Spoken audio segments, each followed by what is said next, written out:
அல்லேலூயா. நல்லா இருக்கீங்களா? தூத்துக்குடி மக்கள் எல்லாம் நல்லா இருக்கும். நாங்கள் கன்னியாகுமரி மக்கள். அங்கேருந்து கிட்டத்தட்ட ஒரு 150 கிலோமீட்டர் கடந்து இங்கே வந்திருக்கிறோம். ஆனால் நாங்கள் வாரதுக்கு முன்னாடியே தேவனாகிய இயேசு இங்கே வந்திருக்கிறார். உங்களுடைய கஷ்டங்கள், உங்களுடைய துக்கங்கள், உங்களுடைய பாடுகள் எல்லாவற்றையும் சரி பண்ண எங்களால் முடியாது, ஆனால் என் தேவனால முடியும். நல்ல நம்புறவங்க மட்டும் கரங்களை தட்டி அல்லேலூயா. இன்னைக்கு ஜெபத்தை தொடங்கும் போதே வான மண்டலத்தில் போராடுகிற அசுத்த சக்திகள் உண்டு, பொல்லாத ஆவிகள் உண்டு, இருட்டின் சக்திகள் உண்டு. அந்த வசனங்கள் அப்படி உச்சந்தலையிலிருந்து உள்ளங்கால் வரைக்கும் இறங்காதபடி நம்முடைய கண்களை குருடாக்குகிற குருட்டு சக்திகள் உண்டு. ஆனா எல்லா குருட்டு சக்திகளும் தேவன் தெளிவாக சொல்கிறார், இன்னை முதல் அல்லேலூயா. ரீபானா ரவரவனா சந்தராதனா வைடராவன ரீவராவன கசி. ஆண்டவர் தெளிவாக சொல்கிறார், சில குருட்டு சக்திகளை நான் முடக்கி, சில அந்தகார சக்திகளை நான் முடக்கி, சில இருட்டின் ஆதிக்கங்களை நான் முடக்கி எழும்பி பிரகாசிக்க செய்வேன். இந்த பட்டணத்தை நான் உயர்த்துவேன் வாக்கு கொடுக்கிறேன். ஒரு முறை கூட ஆயுசு நாளை கூட்டி தந்து இந்த இடத்துல எங்களை கொண்டு பேச வைத்த தேவாதி தேவனுக்கு முதல்ல நன்றிகளை தெரியப்படுத்திக் கொள்கிறேன். இங்க இருக்கிற எல்லாருக்கும் வாழ்த்துக்கள். எல்லாருக்கும் இயேசு கிறிஸ்துவின் நாமத்தினாலே வாழ்த்துக்களை தெரியப்படுத்திக் கொள்கிறேன். ஒரு வசனத்தை வாசிக்க பார்க்கலாம். அப்போஸ்தலர் 1:8. பரிசுத்த ஆவி உங்களிடத்தில் வரும்போது நீங்கள் பலனடைந்து எருசலேமிலும் யூதேயா முழுவதிலும் சமாரியாவிலும் பூமியின் கடைசி பரியந்தமும் எனக்கு சாட்சியா இருப்பீர்கள் என்றார். நீங்க தூத்துக்குடி பட்டணம் மட்டுமில்ல, திருநெல்வேலி, நாகர்கோவில் தாண்டியும் நீங்க என்ன செய்வீங்க?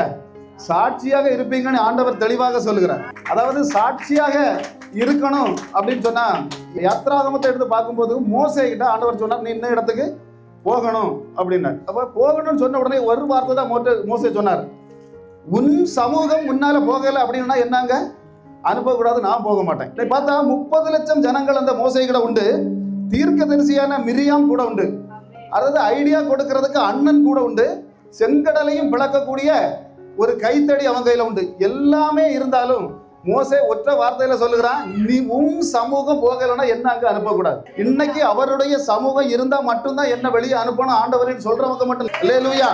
சிலருடைய புத்தி மண்டலங்கள்ல ஒரு தெளிவுகள், ஒரு சுத்திகரிப்பு நடக்கிறது.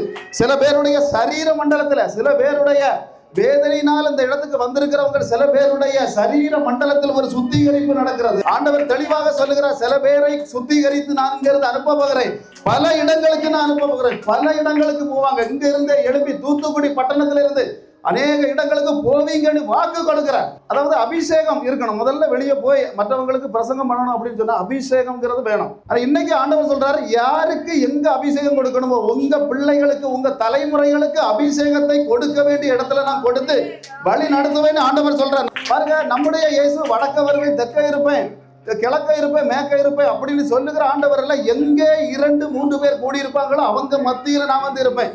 சைடுல வந்து தூத்துக்குடி பட்டணத்துல கடற்கரை ஓரத்துல பார்த்துக்கிட்டு அப்படியே போயிடுற ஆண்டவர் அல்ல. ஆண்டவர் சொல்றாரு தெளிவாக, 2-3 பேர் கூடுனாலே அந்த இடத்துக்கு வருவேன்னு சொல்றவர். இன்னைக்கு கிட்டத்தட்ட 70-75 பேர் இருக்கீங்க. ஆண்டவர் தெளிவாக சொல்கிறார், இந்த இடத்தில் வந்து சில பேருடைய வாழ்க்கையை மாற்றி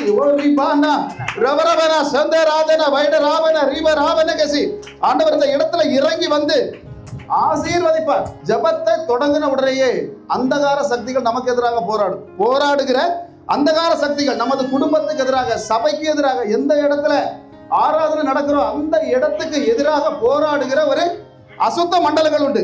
அப்ப பார்த்தா தானியேல் கேட்டா தானியேல் தெளிவாக சொல்லுவான், நானும் ஜெபம் பண்ண இருந்தேன் பிரதர். ஆனா ஜெபம் பண்ண இருந்த போது ஒரு நாள் அல்ல, 2 நாள் அல்ல, 10 நாள் அல்ல, 20 நாள் அல்ல, 20 நாட்கள் நான் ஜெபம் பண்ணின போது எனக்கு பரலோகத்திலிருந்து பதில் வரல. ஏன் வரல அப்படின்னு கேட்டா, அந்த காலத்துல போராடின ஒரு அசுத்த மண்டலம் அப்படின்னு சொன்னா, தானியேல் கிட்ட இறங்கி வந்த தேவதூதன் கபிரியேல் தூதன் சொல்றான், நீ எப்ப உபவாசத்துல இருந்தியோ அந்த நேரத்திலேயே நான் இறங்கி வந்தேன். ஆனால் என்னை பெர்சிய சக்தி வான மண்டலத்துல 21 நாள் தடுத்து நிறுத்துச்சு. 21 நாள் ஒரு தேவ தூதனை வான மண்டலத்துல தடுத்து நிறுத்துகிற ஒரு ஆவி உண்டு அப்படின்னு சொன்னா, ஆராதனைக்கு வராம நம்மளை தடுத்து நிறுத்துகிற சில அசுத்த ஆவிகள் உண்டு. அந்த 20 நாள் இவன் போராடி அவனை ஜெயிக்க முடியல, அந்த பெர்சிய சக்தியை ஜெயிக்க முடியல. உடனடியாக மிகாவேல் தூதனை இறக்கி கொடுத்த ஒரு பரலோகம் உண்டு. இன்னைக்கு ஆண்டவர் சொல்வார், ஒரு தூதனால முடியாவிட்டாலும் இன்னொரு தூதனை இறக்கி விட்டு இந்த இடத்துல ஆசீர்வாதங்களை தருகிற ஒரு கர்த்தர் உண்டு. இந்த இடத்துல ஒரு தூதன் இல்ல, பல தூதர்கள் இந்த இடத்துல வந்து நிற்பதை நான் பார்க்கிறேன். எங்க போனாலும் இந்த இடத்துல வந்த உடனே ஆண்டவர் தெளிவாக சொன்னார். அதாவது நல்ல ஒரு தேவாலயம் இந்த இடத்துல எழுப்பப்படும். ஆமென். நீ எல்லாரும் ஆராதிக்கிற வகையில நல்ல ஒரு தேவாலயம் இந்த இடத்துல எழுப்பப்படும். ஆனா நிச்சயமாக எதிர்ப்பு வரும். இப்ப எதிர்ப்பு அப்படின்னு சொன்னா பாருங்க, ஆண்டவர்கிட்ட நான் ஒரு வார்த்தை கேட்டேன். இந்த உலகத்தை படைத்தவங்க நீங்க, அதாவது இந்த 3 உலகத்தையும், பாதாளம், பரலோகம், பூலோகம், இந்த 3ஐயுமே படைத்த ஆண்டவர் நீங்க. உங்களுக்கு எப்படி ஆண்டவரை எதிரி? அதாவது எதிரி இன்னைக்கும் தேவனுக்கு, இயேசு கிறிஸ்துவுக்கு எங்க பார்த்தாலும் எதிரிகள் நிறைய. இந்திய நாட்டில் பார்த்தா இயேசு கிறிஸ்துவுக்கு தனி எதிரிகள். அப்ப ஆண்டவர் என்கிட்ட சொன்ன வார்த்தை என்னன்னா, ஒருத்தன் இன்னைக்கு இப்ப என் மேல எங்க ஊர் முழுசும் கோபமா இருந்தாலும் நான் மரித்து போனேன் அப்படின்னா திரும்ப என் மேல அவங்க கோபப்படுவாங்களா? ஒரு ஆள் மரித்து போனா அவருக்கு மேல திரும்ப யாருக்குமே கோபம் இருக்காது, அப்படியே மறந்துடுவாங்க. ஆனா இயேசுவும் மேல இன்னும் எல்லாரும் கோபத்திலையும் வெறுப்பிலையும் ஏன் இருக்கிறாங்கன்னா, ஆண்டவர் தெளிவாக சொல்றார், நான் மரித்தவன் அல்ல, உயிரோட இருக்கிறவன். நான் ரீத்து வச்ச கேஸ் இல்ல, கல்லறைக்குள்ள இருக்க கேஸ் இல்ல, பெட்டிக்குள்ள இருக்க கேஸ் இல்ல.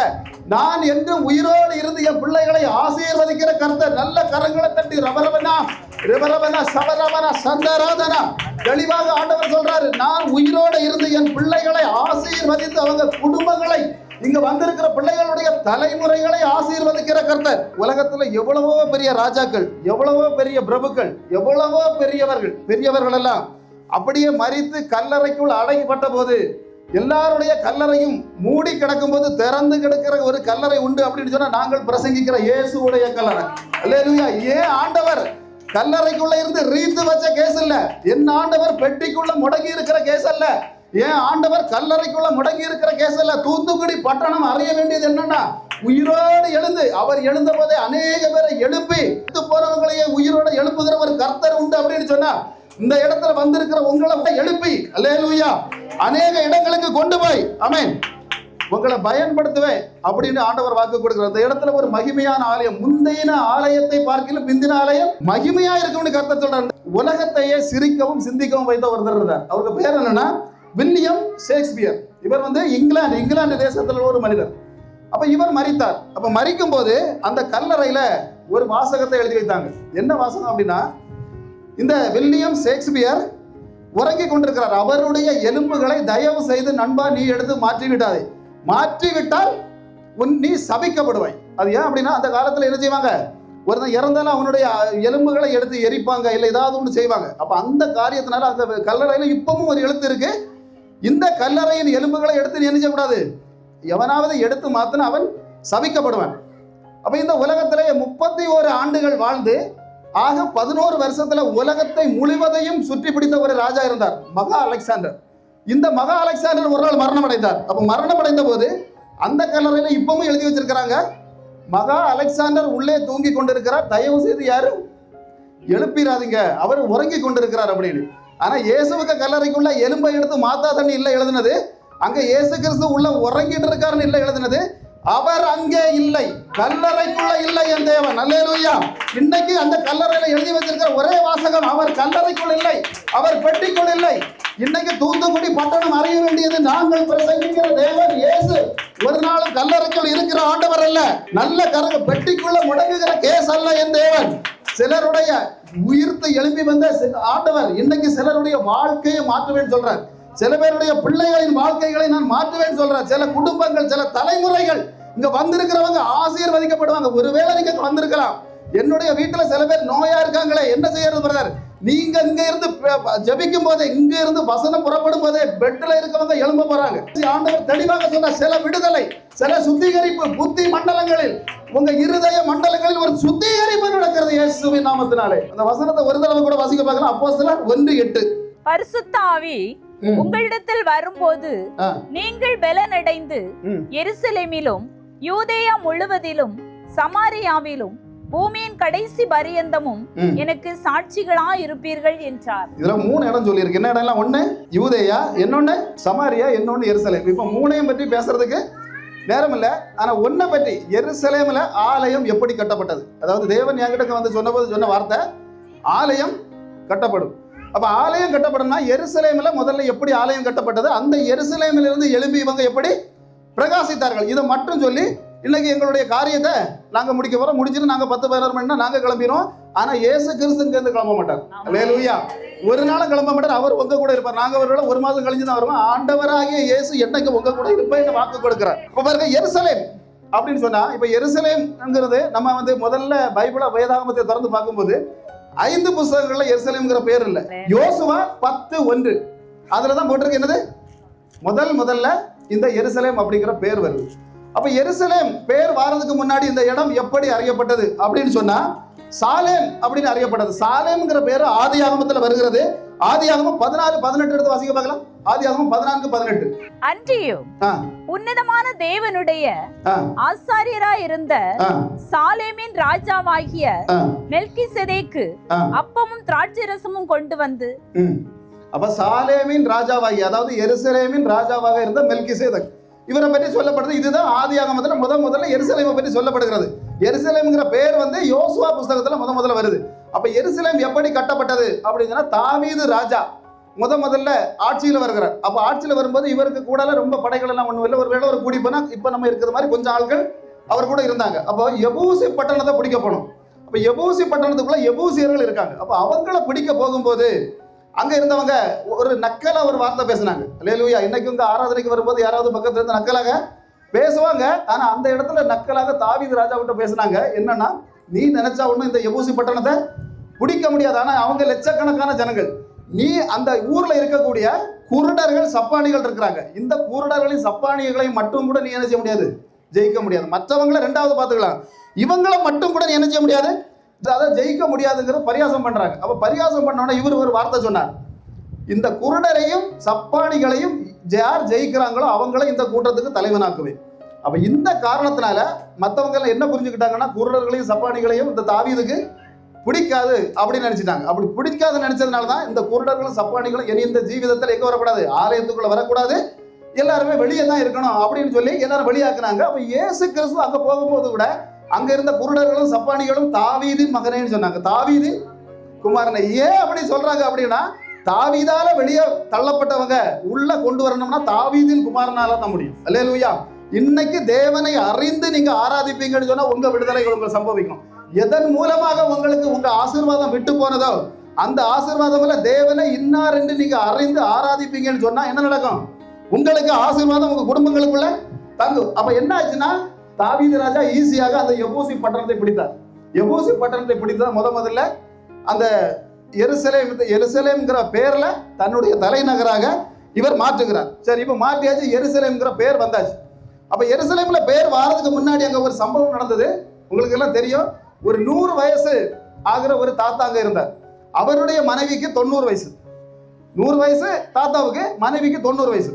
அப்ப ரொம்ப குழந்தை இல்லாம இருக்கும்போது திடீர்னு ஆண்டவர் சொல்றாரு, உனக்கு குழந்தை தருவேங்கிறாரு. கரெக்டா 90 வயசுல அவருக்கு 100 வயசு. சரீரம் செத்தவனாக காணப்பட்ட போது என்ன கொடுத்தாரு, குழந்தைய கொடுத்துட்டாரு. அப்ப குழந்தைய வாங்கினவங்க திடீர்னு சொல்றாரு ஆண்டவர், பிள்ளைய கொண்டு மோரியா மலைக்கு மேல அறக்கணும். என்ன செய்யணும், அதுக்கு சாப்பாடு கொடுக்கணும் இல்லை, கழுத்தை அறக்கணும் அப்படின்னு ஆண்டவர் சொல்லாரு. கிழவர் என்ன செய்தாரு, இதை செய்தனா ஒய்ஃப் கிட்ட போய் என்ன செய்யல, சொல்லல. சொல்லியிருந்தா ஆக கோலம் ஆக்கியிருக்கும். அதனால என்ன செய்தாருன்னா, ஒண்ணுமே சொல்லாம அப்படியே மலைக்கு, அந்த மோரியா மலைக்கு மேல ஏறி போறார். ஆனா ஒரு விஷயம் சொல்றேன், அவர் அப்படியே படியேறி போகும்போதே அவருடைய மறுபடியான அந்த ஆட்டை மறுபக்கத்திலிருந்து ஏறி போக செய்த ஒரு தெய்வம் உண்டு. இன்னைக்கு நீங்க இந்த படியை விட்டுபடி ஏறி வரும்போதே உங்களை ஆசீர்வதித்து உங்க வீட்டுக்குள்ள வேற ஆசீர்வாதங்களை தருகிற ஒரு கர்த்தர் உண்டு. என்ன நடக்குதுன்னா, கத்தி எடுத்தார் ஆபிரகாம். கத்தி எடுத்து குத்த போகும்போது கத்திக்கும் கழுத்துக்கும் ஒரு அடிதான் தூரம். ஒற்ற வார்த்தையில் ஆண்டவர் சொன்னார், ஆபிரகாமே ஆபிரகாமே. ஒரு வார்த்தை இல்ல, 2 வார்த்தை. ஆபிரகாமே ஆபிரகாமே. ஆண்டவர் வந்து எப்பவுமே 2 வார்த்தையில கொடுத்து பேச மாட்டாரு. ஒருவேளை இவன் செவி கேட்காம அதை குத்தி சரிச்சிட்டானா என்ன நடக்கும், பையன் செத்து போய். ஆண்டவர் சொன்னார், நீ என்ன செய்யாத, குத்தாத பிள்ளைய, நான் என் பிள்ளைய அந்த மலையை திரும்பி பாரு, அந்த பக்கத்துல ஒரு மலை இருக்கு. என்ன மலை அப்படின்னு சொன்னா, கல்வாரி மலை. நீ இந்த மோரியா மலையில உன் பிள்ளைய கொல்ல வேண்டாம், என் பிள்ளையை கல்வாரி மலையில நான் கொல்லுவேன். தன்னுடைய பிள்ளையை நமக்காக கொலை செய்ய கொடுத்த ஒரு தெய்வம் உண்டு. அந்த தெய்வத்தை தான் நம்ம ஆராதிக்கணும். அந்த இடத்துல ஆட்டுக்குட்டியை கையில கொடுத்து என்ன செய்யறாங்க, அந்த இடத்துல அதை பலி இடுறாங்க. அப்ப சரி, பலி இடும் போது அங்க நடந்த சம்பவம் என்னன்னா, 2 பேர் பலி கொடுத்தவங்க. எத்தனை பேர், 2 பேர், ஒரு அப்பாவும் ஒரு மகனும். பலி கொடுத்த மிருகம் எத்தனைனா, ஒரே ஒரு மிருகம். அல்லேலூயா. அங்க நடந்தது என்னது, ஒரு மிருகத்தை பலி கொடுக்குறாங்க. பலி கொடுக்க இருந்தவர் யாரெல்லாம், 2 நபர்கள். இன்னைக்கு நீங்க இருக்கிறது மாதிரி கொஞ்சம் நபர்கள் அப்படின்னு வச்சுக்கிடுவோமே, 2 பேர் தான். இதுதான் அங்க ஒரு ஆராதனை நடிச்சு அதை பலி கொடுத்து விட்டு இவங்க 2 பேரும் இறங்கி போயாச்சு. ஆனால் அங்க நடந்த சம்பவம் என்னன்னா, இஸ்ரவேல் தேசத்தை 3 ராஜாக்கள் ஆண்டாங்க. ஒன்று, முதல் ராஜா சவுல் 40 வருஷம், இரண்டாவது தாவீது 40 வருஷம், அதுக்கு அடுத்தது பாத்தீங்கன்னா சாலமோன் 40 வருஷம். அப்ப சாலமோன் 40 வருஷம் ஆண்டு கொண்டு இருக்கும்போது தேவன் திடீர்னு சொன்னாரு, உன்னுடைய முப்பாட்டனான மோரியா மலையில கொண்டு போய் பறி கொடுத்த போன அந்த ஆபிரகாம் எந்த இடத்துல பறி கொடுக்க போனானோ அதே இடத்துல எனக்கு ஒரு ஆலயத்தை கட்டணும். என்ன செய்யணும்? இதே இடத்துல ஆண்டவர் தெளிவாக சொல்ல, இந்த இடத்துல எனக்கு ஒரு ஆலயத்தை கட்டணும்னு சொல்றாரு. ஆலயத்தை கட்ட ஆரம்பித்தான். இப்ப ஆலயத்தை கட்ட ஆரம்பிச்சாச்சு. ஆலயத்தை கட்டுறான்னு சொன்னா 7 வருஷமாக ஆலயத்தை கட்டினான். வேதாகமத்தை நீங்க படிச்சீங்கன்னா தெரியும், 7 வருஷமாக கட்டுறாரு. அப்ப ஆலயத்துக்கு திறப்பு விழா நடத்தணும். ஆலயத்துக்கு திறப்பு விழா நடத்தும் போது என்ன நடந்தது அப்படின்னா, 1 ராஜாக்கள் 8:65 வாசிக்க பார்க்கலாம். 1 ராஜாக்கள் 8:65. அக்காலத்தில் தானே சாலமோனாலும் ஆமாத்தின் எல்லை தொடங்கி எகிப்தின் நதி மட்டும் இருந்து வந்து அவனோட இருந்த பெரிய கூட்டமாகிய இஸ்ரவேல் அனைத்தும் நம்முடைய தேவனாகிய கர்த்தருடைய சந்நிதியில் 7 நாளும் அதற்கு பின்பு வேறு 7 நாளும் ஆக 14 நாள் வரைக்கும் பண்டிகை ஆசரித்தார்கள். என்ன போட்டிருக்குன்னா, மோரியா மலையில முதல் பலி கொடுக்கும் போது மொத்தம் 2 பேர் தான் இருந்தாங்க. இப்ப பலி கொடுக்கும் போது ஆமாத்தின் எல்லை தொடங்கி எகிப்து வரைக்கும் உள்ள ஆட்கள், லட்சக்கணக்கான ஜனங்கள். தேவன் தெளிவாக சொல்றார், இப்ப நீங்க கொஞ்சம் பேர் அந்த ஆராதனைங்கிற பலியை நீங்க கொடுக்கலாம், லட்சக்கணக்கான ஆட்களை, ஒரு அப்பனும் ஒரு பிள்ளையும் மட்டும் பலி கொடுத்த இடத்துல லட்சக்கணக்கானவர்கள் இன்னும் பலி கொடுத்தாங்க. பலி கொடுத்த மிருகங்கள் எத்தனை நாங்க போட்டிருக்கு?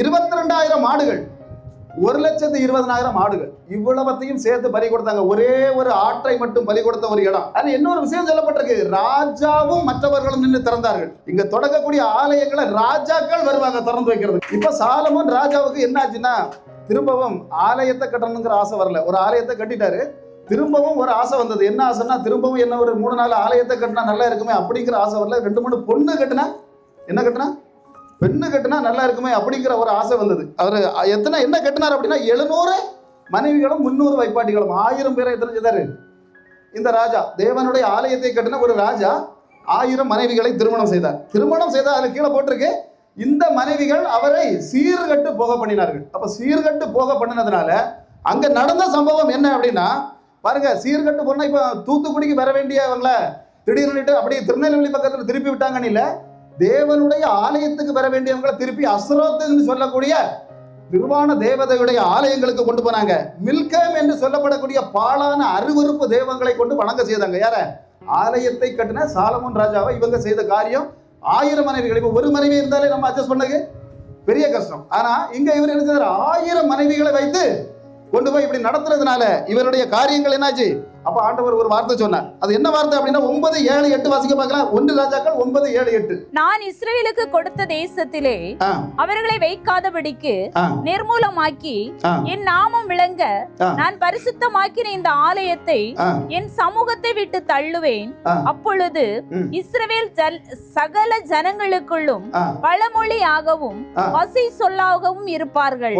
என்ன செய்யாரு?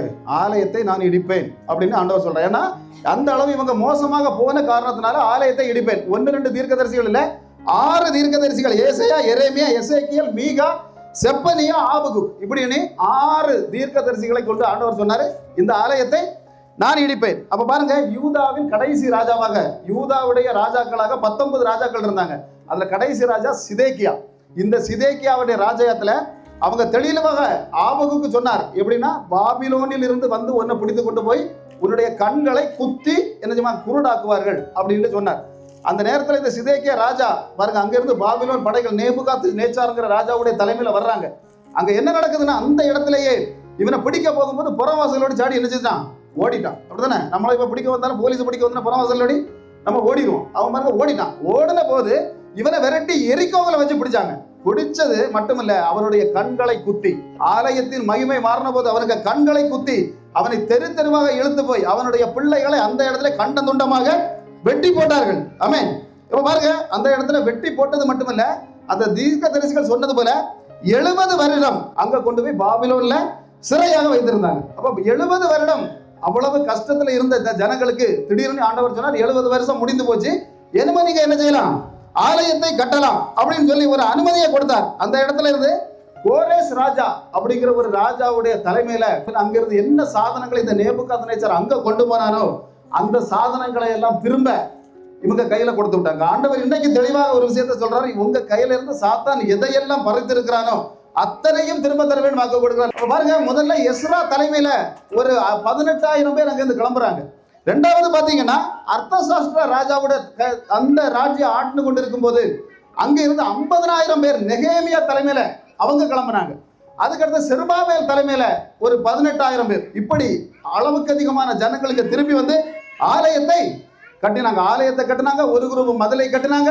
இப்படி எல்லாம் கட்டி ஆலயம் திரும்பவும் கட்டப்பட்டது. ஆனால் கட்டப்பட்ட காலங்களில் அவங்க காலம் முடிந்த பிறகு ஏரோது யாரு கேள்விப்பட்டிருக்கீங்களா? ஏரோது. இந்த ஏரோது இயேசுடைய அந்த காலத்துக்கு ஒரு 20 வருஷத்துக்கு முன்ன ஆட்சிக்கு வந்த இந்த ஏரோது என்ன செய்தோம் அப்படின்னா, அவங்க கட்டின ஆலயம் சின்ன ஆலயமா இருக்கு. அதனால இந்த ஆலயத்தை கொஞ்சம் பெருசா கட்டலாம் அப்படின்னு சொல்லி ஏன் இந்த ஏரோது இதை செய்யறான் அப்படின்னு சொன்னா, இவன் வந்து இஸ்ரவேலன் அல்ல, ஒரிஜினல் இஸ்ரவேலன் அல்ல. இவன் என்ன அப்படின்னா, அதாவது இஸ்ரவேலர்கள் யூதர்கள்ட்ட விலாங்கு மீன் தெரியுமா? விலாங்கு மீன், விலாங்கு கேள்விப்பட்டிருக்கேன். எங்க ஊர்ல விலாங்கு, அந்த பாம்பு மாதிரி இருக்கும் ஒரு மீன். தலையை என்ன செய்யும்? பாம்பை கட்ட தலையை கொண்டு காட்டும், அந்த வாழை கொண்டு எங்க மீன்கிட்ட காட்டும். நான் ஓன் ஜாதி தான், பாம்பு கிட்ட சொல்ல ஓன் ஜாதி தான். அந்த மாதிரி இவன் எப்படிப்பட்ட ஆள்னா, யூதர்கள்ட்ட போய் தலையை காட்டுவான், வாழை கொண்டு எங்க காட்டுவான்? யூதர்கள்ட்ட காட்டுவான். அப்ப இப்படிப்பட்ட டபுள் ஆக்டிங் பண்ணிக்கிட்டு இருந்த இந்த ராஜா, ரோம ராஜா, இவன் என்ன செய்தானா, இந்த ஆலயத்தை கொஞ்சம் கூட பெருசா கட்டலாம் அப்படின்னு சொல்லி இந்த ஆலயத்தை திரும்ப கட்டினான். அப்ப கட்டும் போது அங்க இருந்த இயேசு கிறிஸ்து இந்த ஆலயத்துக்குள்ள வர்றார். அந்த இயேசு கிறிஸ்து வாரதுக்கு முன்னாடி அங்க என்ன சம்பவம் நடந்ததுன்னா, இங்க இருக்கக்கூடிய ஆசாரியர்கள் அன்னா, கைபா, இவங்க எல்லாம் பிசினஸ் நடத்த ஆரம்பித்தாங்க ஆலயத்துக்குள்ளார. அப்ப என்ன பிசினஸ்னா, ஒரு ஆடு பலி கொடுக்கறதுக்காக கொண்டு வருகிறார் அப்படின்னு சொன்னா அவங்ககிட்ட சொல்லுவாங்க, இந்த ஆடெல்லாம் சரியான ஆடு கிடையாது, இதை நாங்க என்ன செய்ய முடியாது, பலி கொடுக்க முடியாது, நீ நான் அங்க உள்ள வித்துக்கிட்டு இருக்க, வேற ஆட்டை வாங்கி நீ என்ன செய்யலாம், பலி கொடுக்கலாம் அப்படின்னு சொல்லுவாங்க. அப்ப சொல்லும்போது அந்த ஆடை போய் இவங்க வாங்க போறாங்க அப்படின்னா, அந்த ஆடு வந்து இவனுடைய சொந்த ஆடா இருக்கும். இந்த அன்னா, கைபா இவங்களுடைய ஆடுகளா இருக்கும். 1000 ரூபாய் ஆடை 10,000 ரூபாய் கொடுத்து வாங்க வேண்டியிருக்கும். ஜனங்கள் இப்படி வாங்கி பலி கொடுத்தாங்க. இவங்க கோடீஸ்வரர்களாக ஆகிக்கொண்டே இருந்தாங்க. அல்லேலூயா. அப்ப இப்படி கோடீஸ்வராக இந்த ஆலயம் மற்றவங்க தான் ஆனாங்களே தவிர விசுவாசிகள் எல்லாம் கொண்டு கொடுத்துட்டு இருந்தாங்க. அப்ப இப்படிப்பட்ட காரியங்கள் நடந்திருக்கிறதுனால இயேசு கிறிஸ்து திடீர்னு வர்றார். அப்போ அந்த ஆலயத்துக்குள்ள வரும்போது உள்ள என்னது, ஆடு மாடு அழகான கச்சோடம் நடந்துகிட்டு இருக்கு. ஆடு மாடுகளை என்ன செய்யறாங்க, உள்ள வச்சு வித்துக்கிட்டு இருக்காங்க. அப்ப இயேசு அடிய தொடங்கினார். அடி எப்படி தொடங்குவாரு? இயேசு கிறிஸ்து அடிச்சா எதிரில் யாரும் நிக்க முடியாது. அந்த இடத்துல ஜோசிபாஸ் தெளிவாக சொல்லியிருக்கிறாரு, அந்த ஆலயம் 35 ஏக்கரில் கட்டப்பட்ட ஒரு ஆலயம். எத்தனை ஏக்கர்? 35 ஏக்கர்ல கட்டப்பட்ட ஆலயம். பாத்தீங்கன்னா 5 விதமான இடங்கள் இருந்தது. எப்படின்னா, புறஜாதிகள் இருக்கக்கூடிய இடம், யூத பெண்கள் இருக்கக்கூடிய இடம், யூத ஆண்கள் இருக்கக்கூடிய இடம், கீழே பாத்தீங்கன்னா ஆசாரியர்கள் மட்டும் இருக்கக்கூடிய இடம், மகா பரிசுத்த ஸ்தலம் இருக்கக்கூடிய, இப்படி 5 பிரிவுகளாக மகா பிரமாண்டமான ஆலயமாக இது கட்டப்பட்டிருந்தது. அப்போ 2.5 லட்சம் ஒரு நாள், ஒரு பாஸ்கா திருவிழா வரணும்னா 2.5 லட்சம் ஆடுகளை வெட்டுவாங்க. அந்த ஆலயத்தில் என்ன செய்வாங்க, 2.5 லட்சம் ஆடுகளை வெட்டி பலி கொடுப்பாங்க. அப்ப 2.5 லட்சம் ஆடுகளை வெட்டி பலி கொடுக்கணும் அப்படின்னு சொன்னா அங்க லட்சக்கணக்கான ஆட்கள் என்ன செய்வாங்க, பாஸ்கா அந்த திருவிழாவுக்கு அங்க நிற்பாங்க. இயேசு கிறிஸ்து 10 லட்சத்துக்கு மேல ஆட்கள் அங்க நிற்கும் போதுதான் உள்ள போய் அடிய தொடங்கினார். அல்லேலூயா. சாட்டை எடுத்து இயேசு அடிக்கும் போது ஒரு பையனை என்ன செய்ய முடியல, எதிர்த்து நிற்க முடியல. இயேசு கிறிஸ்து சாட்டை எடுத்தாருன்னா ஒரு ஆளும் என்ன செய்ய முடியாது, அங்க எதிர்த்து நிற்க முடியாது. அதுல ஒரு விஷயம் போட்டிருக்கு, அங்க இருந்த கட்டப்பட்டிருந்த அந்த ஆடுகளையும் மாடுகளையும் என்ன செய்தார், அவுத்து வெளியே விட்டுட்டார் இயேசு. அப்ப பாருங்க, நான் என்ன சொல்றேன்னா, அது வரைக்கும் என்ன ஒரு 2 நாள் கூட அது கட்டப்பட்டிருந்தா அதுக்கு கழுத்துக்கள் என்ன செய்யும், அறுக்கப்படும். யாராவது வாங்கிட்டு போய் கழுத்து அறுக்கக்காக தான் அங்க கட்டி போட்டுறாங்க.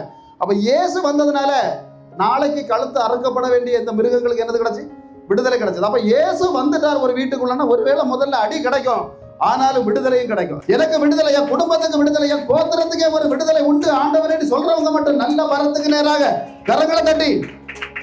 அப்ப ஆண்டவர் அடியை கொடுத்தார். அடி கொடுத்து இவங்களெல்லாம் விரட்டிட்டு இந்த ஆடு மாடுகளுக்கு அந்த வாழ்க்கையை நீங்க நல்லா வாழ்ந்துடுவாங்கன்னு அதை அவுத்து வெளியே விட்டுக்கிட்டு கிளம்பிட்டார். அப்ப கிளம்பின இயேசு கிறிஸ்து திரும்பவும் அவரை சிலுவையில் அறையிறதுக்கு கொஞ்ச நாளைக்கு முன்னாடி திரும்பவும் வர்றார். இதே ஆலயத்துக்கு வர்றார். இதே ஆலயத்துக்கு வர வேண்டிய சூழ்நிலை. சரி, வந்தாச்சு. வந்த உடனேயே அதை பார்த்துட்டு இயேசு கிறிஸ்து திரும்பவும் ஒலிவ மலைக்கு போகலான்னு கிளம்பி போகும்போது அங்க இருந்து கொஞ்சம் பேர் வந்து சொன்னாங்க, சீசர்கள், ஆண்டவரே இந்த கல்லுகள் எல்லாம் எப்படி கட்டப்பட்டிருக்கு, என்ன அழகாக இருக்கிறது. அப்ப அழகாக இருக்கிறதுன்னு சொன்னோன்னா ஆண்டவர் இவங்க நினைச்சாங்க அவர் கையை பிடிச்சி கையை குலுக்கி பிரைஸ் அலாட் க்ளோரி க்ளோரி எல்லாம் சொல்லுவார் அப்படின்னு. அதுல இயேசு என்ன சொன்னார் அப்படின்னா, லூக்கா 21:6, அதை உடனே வாசிங்க டக்குனு. அவர், நீங்கள் பார்க்கிற இவைகளில் ஒரு கல் மற்றொரு கல்லின் மேல் இராதபடிக்கு எல்லாம் இடிக்கப்படும் நாட்கள் வரும் என்றார். இப்ப கல்லின் மேல் கல் இல்லாதபடி இடிக்கப்படும் இயேசு கிறிஸ்து அந்த ஆலயத்தை பார்த்து சொல்றாரு. ஏன்னா அந்த அளவு ஜனங்களுடைய பாவங்கள் மெருகியது. அப்ப இவர் இடிக்கப்படும் சொல்லி இவரை சிலுவையில் இருந்து கரெக்டா 35 ஆண்டுகள் கழித்தோன்னு அங்க தீத்துங்கிற ஒரு ரோம ராஜா வருகிறார். என்ன செய்தானா, இவங்க அறிவு கூடுறவங்க, இவங்களை பிடிக்க முடியாது. அதனால சுத்தி என்ன செய்யறான்னா வேலி அடைக்கிறான். சுத்தி இந்த எருசலேம் சுத்தி ஒரு ஆளு கூட என்ன செய்ய முடியாது, வெளியே போக முடியாது. அப்ப ஏற்கனவே ஏசாயா தீர்க்கதரிசி சொன்னா, உங்கள் பிள்ளைகளை நீங்கள் சுட்டு சாப்பிடுவீர்கள். அதாவது பிள்ளைகளை வெட்டி, ஏன்னா சாப்பாடு கிடைக்காம தன்னுடைய பிள்ளைகளை வெட்டி இவங்க சாப்பிடுவாங்க அப்படிங்கிறத ஏசாயா தீர்க்கதரிசி ஏற்கனவே சொல்லி வச்சிருந்தார். அப்ப இவங்க என்ன நடந்தது அப்படின்னா, மிலிட்டரி எவ்வளவு சுத்திச்சு, 3-4 மாசத்துக்கு மேல என்ன செய்ய முடியாது, இவங்க வெளியே போக முடியாது, அந்த பக்கம் போக முடியாது, இந்த பக்கம் போக முடியாது. கடைசியில் நடந்த சம்பவம் என்னன்னா, சாப்பாடு கிடைக்கமாகிறது. இவங்க இந்த ரோம மிலிட்டரிக்காரங்க ஒரு வீட்டுக்குள்ள போகும்போது ஒரு தாய் தன்னுடைய பிள்ளையை அடுப்புல வச்சு சுட்டு சாப்பிட்டுட்டு இருந்தா. வேதாகமம் என்ன தீர்க்கதரிசனம் சொல்லுகிறதோ இந்த மாதிரிப்பட்ட காரியங்கள் தெளிவாக நடந்து முடிந்தது. அப்ப பாருங்க, கல்லின் மேல் கல் இல்லாம என்ன செஞ்சு போயிட்டாங்க, இடிஞ்சு கொண்டு போயிட்டாங்க. ஆனா அதுக்கு பிறகுதான் இயேசு திடீர்னு அதை ஏற்கனவே 3 தீர்க்கதரிசிகள் சொல்லி இருந்தாங்க, இவர்கள் இப்படி விரட்டப்பட்டு போவார்கள், 52 நாடுகளுக்கு விரட்டப்பட்டு போவார்கள். அதுபோலதான் அவங்க இந்தியாவில் இப்பவும் இருக்கிறாங்க. இந்தியாவில் இருக்கிறாங்க, அந்த பாம்பேல இருக்கிறாங்க, நிறைய இடங்கள்ல இப்போ இந்த யூதர்கள் இருக்கிறாங்க. இவங்க விரட்டுறாங்க. ஆனா ஏற்கனவே 3 தீர்க்கதரிசிகளை கொண்டு தேவன் சொல்லி இருந்தாரு, உங்களை திரும்ப என்ன செய்வேன், கடைசி காலங்களுக்கு முன்பாக அங்க கொண்டு வருவேன், ஆலயம் திரும்பவும் கட்டப்படும். அப்ப 3 தீர்க்கதரிசி, ஏசாயா சொல்லியிருந்தார், எரேமியா சொல்லியிருந்தார், எசேக்கியேல் சொல்லியிருந்தார். அதுல எரேமியா 32-37 பார்த்தா, எல்லா தேசத்திலிருந்தும் அவர்களை நான் திரும்ப கொண்டு வருவேன். அப்ப திரும்ப எப்ப கொண்டு போய் அவங்களை சேர்த்தார் அப்படின்னா, நம்முடைய சுதந்திரம் என்ன கிடைச்சு, நமக்கு சுதந்திரம் எப்ப கிடைச்சது, 1947 வருஷம் நமக்கு சுதந்திரம் கிடைச்சது. அவங்களுக்கு அத்தனை நாடுகளிலிருந்து போய் சேர்ந்தவங்க கரெக்டா 90 லட்சம் யூதர்கள் ஒரே நாட்டில் போய் திரும்பவும் சேர்ந்தாங்க. அவங்களுக்கு 1948 வருஷம் மே மாசம் 14ஆம் தேதி தனி நாடாக என்ன செய்யப்பட்டது, அறிவிக்கப்பட்டது. அப்ப இப்ப தனி நாடாக அறிவிச்சாங்க. அடுத்தது என்னன்னா, தலைநகரமாக ஏசாயா தீர்க்கதரிசியை கொண்டு ஆண்டவர் சொல்லியிருந்தாரு, இந்த நாட்டுக்கு தலைநகரமாக எருசலேம் தான் அறிவிக்கப்படும். இது காரியம் என்ன செய்ய முடியல, யாராலையும் எருசலேமை அங்க தலைமை இடமாக வைக்க முடியவில்லை. அது ஏன் அப்படின்னு சொன்னா, அங்க பயங்கர பிரச்சனைகள். அந்த நேரத்துல தான் கழிஞ்ச முறை 2017 டொனால்டு ட்ரம்ப், இப்போ யார் வந்திருக்கா அமெரிக்காவில், அதே டொனால்டு ட்ரம்ப் தான் பிரசிடென்டா வந்திருக்கிறார். அவர் அங்க அந்த நேரத்துல அந்த பிரசிடென்டாக அங்க ஆன உடனேயே எத்தனை நாடுகள் எதிர்த்த பிறகும் இந்த நாட்டுக்கு தலைநகரமாக எருசலேமை அறிவித்தார். இன்னைக்கு அதுக்கு பிறகு என்ன நடந்துட்டு இருக்கு, எருசலேம் தான் இப்ப இருக்கு. இப்ப எருசலேம் இதுல தலைமையாக அறிவிக்கப்பட்ட பிறகு என்ன பிரச்சனை, அதை மட்டும் சொல்லி நான் முடிக்கலான்னு ஆசைப்படுறேன். அப்ப என்ன பிரச்சனை அங்க நடந்துட்டு இருக்கு அப்படின்னு சொன்னா, இங்க 3 விதமான ஆட்கள் இருக்கிறாங்க. ஒன்னு கிறிஸ்தவர்கள், இன்னொன்னு யூதர்கள், இன்னொன்னு யாரு, முஸ்லிம்கள். அப்ப முஸ்லிம்கள் 3 விதமானவங்க அங்க எருசலேமுக்குள்ள இருக்கிறாங்க. அதுல என்ன நடக்குதுன்னா, யூதர்களுக்கு முக்கிய இடமாக எது இருக்குது அப்படின்னு சொன்னா, கண்ணீரின் சுவர். இந்த யூதர்கள் அந்த சுவரில் இன்னைக்கு முட்டி அழறாங்க. அப்ப முட்டி அழறாங்க. அதுல ஏற்கனவே தீர்க்கதரிசிகள் சொன்னாங்க, யார் குத்தினார்களோ அவர்கள் திரும்பவும் இயேசுவை நோக்கி பார்த்து மெசியா வரட்டும் சொல்லி கேட்டு அழுவாங்க. அதன்படியாக இன்னைக்கு அந்த தீர்த்து கொளுத்தி விட்டு போன ஒரே ஒரு செவர் மட்டும் தான் மிஞ்சி நிற்கிறது. அந்த செவரில் உள்ள ஓட்டைகளுக்குள்ள பேப்பர்ல எழுதி மெசியாவே வாருன்னு சொல்லி என்ன செய்யறாங்க, அதுல எழுதி வச்சு அதை முட்டி அழறாங்க. அதனால தான் இன்னும் எருசலேமில் அந்த சுவர் மட்டும் அழுகையின் சுவர் அப்படின்னு சொல்லப்படுது. அப்ப 2வது, யூதர்கள் இதை அழுதுகிட்டு இருக்கிறாங்க. ஆனால் அந்த இடத்துல என்னது நடக்கிறதுனா, இஸ்லாமியர்களுக்கு கொஞ்ச நாளைக்கு முன்னாடி அந்த இடத்துல கலிபா அப்துல் மாலிக் என்று சொல்லப்படுகிற ஒரு நபர், ஒரு ராஜா, அவர் அந்த இடத்துல என்ன எழுதிட்டாரு, ஒரு முஸ்லிம் ஆலயமும் அதே இடத்துல தான் இருக்கு. அதே இடத்துல தான் அவங்களும் எழுதி வச்சிருக்கிறாங்க. அந்த இடத்துல என்ன நடக்குதுன்னா, அவங்களுடைய முகமது நபி இங்க ஓடி இதே இடத்துல இருந்து பரலோகத்துக்கு ஏறி போனார்னு அவங்க நம்புறாங்க. மக்கா மதினாவுக்கு அடுத்தபடியாக இந்த முஸ்லிம் ஆலயத்துல தான் என்ன செய்யறாங்க, இவங்களும் வணங்கிட்டு இருக்காங்க. அப்ப 2 குரூப் ஆயாச்சு. 3வது ஒரு குரூப் இருக்கிறது, கிறிஸ்தவர்களும் அதே இடத்துல இருக்கிறாங்க. அவங்க கிறிஸ்தவர்கள்ங்கிறது 1-2 பேருடைய கையில இல்ல, 6 பேருடைய கைகள்ல அந்த ஆலயம், கிறிஸ்தவ ஆலயம் எப்படி எந்த இடத்துல இருக்குன்னா, இயேசு கிறிஸ்துவை சிலுவையில் அறைந்த இடம், அவரை அடக்கம் பண்ண இடம், அவர் நடந்து போன இடம், இந்த எல்லா இடங்களையும் சேர்த்து கிறிஸ்தவர்கள் ஆலயத்தை வச்சிருக்காங்க. ஆனா ஒரு ஆளுக்கு கையில இல்ல. ரோமன் கத்தோலிக் ஃபர்ஸ்ட், 2வது Greek Orthodox, American Orthodox, Syrian Orthodox, Coptic Orthodox, Ethiopian Orthodox, இப்படி 6 பிரிவுகளுடைய கையில இருக்கு. ஒரு ஆராதனை நடத்தணும்னா 6 மணிலேருந்து 7 மணி வரை ரோமன் கத்தோலிக்கர் நடத்தணும். அதுக்கு அடுத்தது அந்த பாத்தீங்கன்னா அமெரிக்கன் ஆர்த்தடாக்ஸ் நடத்தணும். அதுக்கு அடுத்தது பாத்தீங்கன்னா அடுத்த 1 மணிக்கு ஒரு எத்தோப்பியன் ஆர்த்தடாக்ஸ் நடத்தணும். அப்ப இந்த மாதிரி இவங்க நடத்துறதுனால அங்க என்ன நடக்குதுன்னா இவங்களுக்குள்ள சண்டை, யார் நடத்துவா, யாரு இது பண்ணுவா அப்படின்னு. அப்போ இப்போ அங்க இருக்க முஸ்லிம்களுக்கு ப்ராப்ளம் என்ன? இப்போ ஏன் இவங்க இஸ்ரவேலை அடிக்கிறாங்க? 22 நாடுகள் சேர்ந்து எப்பவுமே இப்ப பாத்தீங்கன்னா தெரியும், லெபனானுக்கும் இஸ்ரேலுக்கும் சண்டை, இஸ்ரேலுக்கும் பாலஸ்தீனுக்கும் சண்டை, இஸ்ரேலுக்கும் காசாவுக்கும் சண்டை, ஈரானுக்கும் இஸ்ரேலுக்கும் சண்டை. சுத்தி இருக்க நாடுகள் எல்லாம் எப்பவுமே ஏன் அடிக்கிறாங்கன்னா அவங்க எல்லாம் முஸ்லீம் கண்ட்ரிகள். அவங்களுக்கு பயம் என்னன்னா, வேதாகமத்தில் எழுதப்பட்டிருக்கிறது என்னது, அந்த ஆலயம் இடிக்கப்பட்டு இப்ப இருக்கக்கூடிய முஸ்லீம் அல்கஸ்தா மசூதி வந்து இடிக்கப்பட்டு அதுல தேவாலயம் எழுப்பப்படும். அப்ப இவங்க என்ன செய்வாங்க, இப்ப உடனடியாக இந்த தேவாலயத்தை இவங்க எழுப்பிடுவாங்க அப்படிங்கிற பயத்துல தான் இவங்க என்ன செய்யறாங்க, முஸ்லீம் கண்ட்ரிகள் எல்லாம் சேர்ந்து இவங்களை அப்படி விடக்கூடாது, அதுக்கு முன்ன ஒளிச்சு கட்டணுங்கிறதுக்காக அவங்க செய்யறாங்க. ஆனால் இவங்க என்ன செய்யறாங்கன்னா, ஆலயத்தை நாங்க கட்டியே தீர்வோம் அப்படின்னு சொல்லி இவங்க என்ன பண்ணிட்டு இருக்காங்க அப்படின்னா, அந்த சிவப்பு கிடாரி, அதாவது அந்த எண்ணாகமத்தில் சொல்லப்பட்டிருக்கு, சிவப்பு கிடாரி எங்க வேணும், ஆலயம் கட்டணும்னா திறக்கணும்னா சிவப்பு கிடாரி வேணும், அந்த சிவப்பு கிடாரி.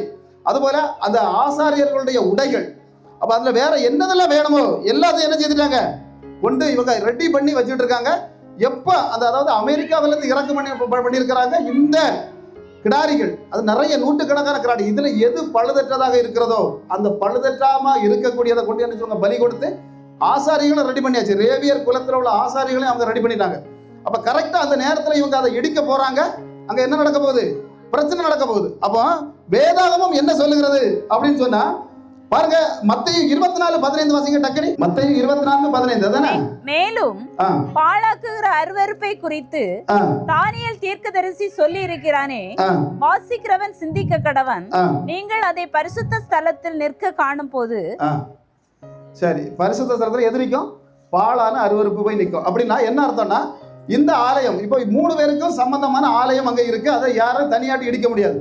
அப்போ இதுவர்களுக்கு ஒரு ஆள் தலைவராக வரணும்.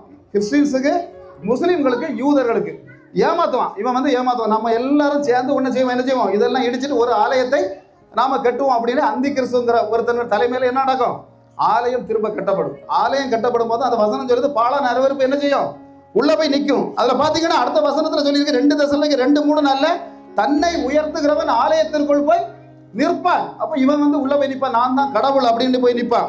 அந்த நேரத்துல வெளிப்படுத்தல் 11:2 சொல்லுகிறது, 42 மாதம் அளவும் இவன் கையிலேயே அந்த ஆலயம் இருக்கும். அல்லேலூயா, என்னது இருக்கும், அப்ப 42 காலம் வரைக்கும் இவனுடைய ஆலயம் அந்த கையிலேயே இருக்கும். அது கழிஞ்சப்படம் தான் இவங்களுக்கு புரியும். எப்படி புரியும்னா, நம்மளை இந்த அந்தி கிறிஸ்துன்னு சொல்லக்கூடிய இவன் வந்து ஏமாத்திட்டான். முதல்ல 3 வருஷம் இவனை நம்பி ஆலயத்தை கட்டுவாங்க.